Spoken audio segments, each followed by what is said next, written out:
My name is Chirikure Chirikure. I'm from Zimbabwe.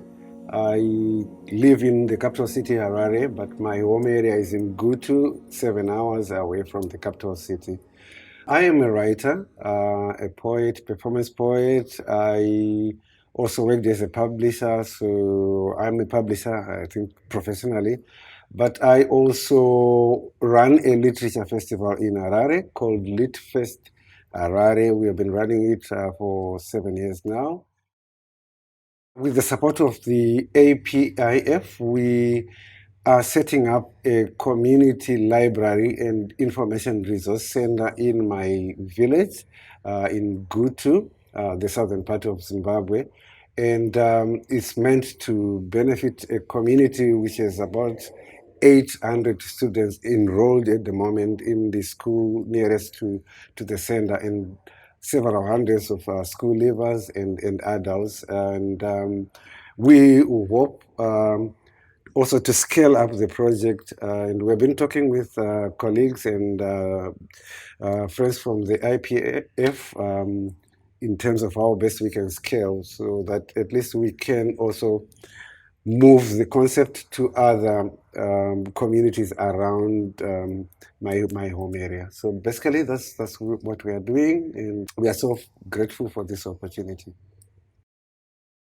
In the process, you find you get to meet so many people, you travel the world, and then you begin to appreciate the community that brought you up, and that's where the idea of taking back knowledge into the community, building a resource center, and getting all the people I've worked with on board to try and help see the vision through. So I think it's very rewarding when life gives you an opportunity to walk all those steps and then get time to look back and then think, how can I pay back to those who saw me grow up? I think it's very rewarding to get that opportunity to help lift the standards of your community. In my part of the world, in my country, we seem to be over and over again battling with finding resources to adequately remunerate our educators. I think our priorities as governments and as institutions tend to focus more on people who help you control power. You find the army gets better rewarded and the police gets better rewards. But the teacher who produces the soldier and the policeman is not looked after properly. And as we talk now, teachers have been on strike in Zimbabwe for many months, way before the COVID pandemic. And now the pandemic is subsiding, and the students are going back to school, but the teachers are not there. Or if they are not there, they are not giving their service from the heart and adequately. And as such, I think we really need to address the situation of remunerations for our teachers, because you can't talk of building classrooms and bringing in books into the school when the teacher is starving.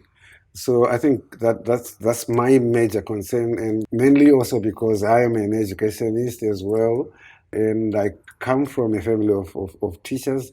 There was times when teachers were adequately looked after. That's why probably my parents managed to see me through to university, but things have just taken a different turn altogether in the past couple of decades. The project is basically putting together a library and information resource center in the middle of a village.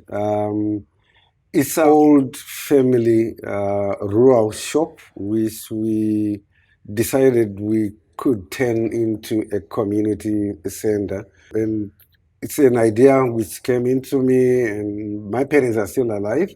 We managed to talk to them, and the place is completely Yeah, it's almost abandoned now. And so we talked with siblings as well, and we agreed we turn it into a resource center. So what we have done, we got a grant from the APIF, which has so far enabled us to put in water structures at the complex. It's a solar-powered borehole, which takes water 50 meters down from the ground into a 5,000 liter tank, and then we have pipes running, and one tap is supplying the center with water, and one tap is supplying the entire community with water. So we have actually achieved two things in one project: supplying water to the village and supplying water to the center. And we have also gone on to install solar power. And then the next phase, we will be knocking down some of the building structures and then putting in shelves. And then we have books which we had already collected as a family initiative in the UK. And they are already on their way from London to Harare by ship. We're expecting them at the end of the month. We have had more support being pledged by the Book Aid International. They might be giving us probably 2,000 books, which we expect to get by the end of the year, beginning of the year as well. Then we have been having support from local publishers as well, home produced and home written books, and a good number of writers are also pledging their individual books. And then yeah, we will take everything to the village. And we will also have a section for the Information Resource Center, which will have, to start off with, 4 desktop computers, just to give the young boys and girls and school leavers in the village their first time opportunity to see what a computer is and how a computer functions. And in the long run, we then hope to rope in internet service providers on board so that we get Wi-Fi, subsidized Wi-Fi, and then start the whole process of teaching them how to use the internet. And so it will be a balance of reading books and then learning computers, basics into computers, and then learning how to utilize the internet.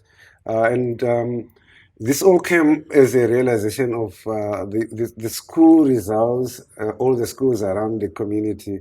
The results were going down on an annual basis because other schools are advantaged and they have access to books, to yeah, to the internet, but our schools are poorly resourced. And so we thought instead of starting off with the school, we might as well start off with the center in the middle of the village where the students can also have access to the library even during the weekends when they are not at their school or on their way from school. They stop over, they pick a book. And we also hope to help the school leavers by just getting themselves occupied and getting more knowledge and information, but also to get ideas as to how they can improve themselves, how they can find career opportunities instead of just hanging around the village and taking drugs and yeah, getting abusive. And so we're trying to rescue the community from all different sorts of angles. So we are really grateful for the grant and for the support and for the opportunity also to network with like-minded people, because we are now in Sharjah and sharing quite a lot of ideas, and you actually realize that, okay, we could do this thing better, and also they pick ideas from you, and yeah, so all the grant recipients, we are like yeah, fertilizing each other, and hopefully we'll get further than we actually initially set out to do.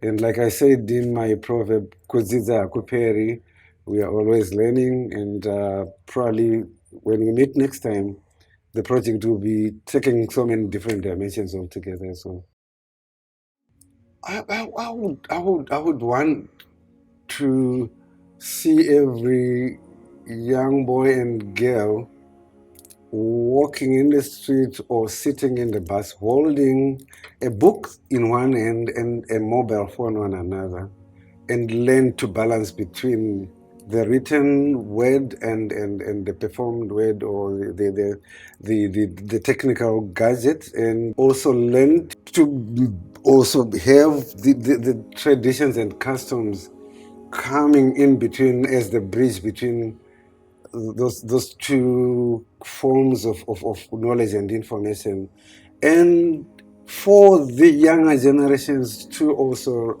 ride more on our experiences and traditions and cultures, and put them in book form in a better way, and utilize technology to capture all that philosophy, that knowledge, that information, and package it in such a way that it's accessible not only to their own communities but to the future generations as well, and the world at large.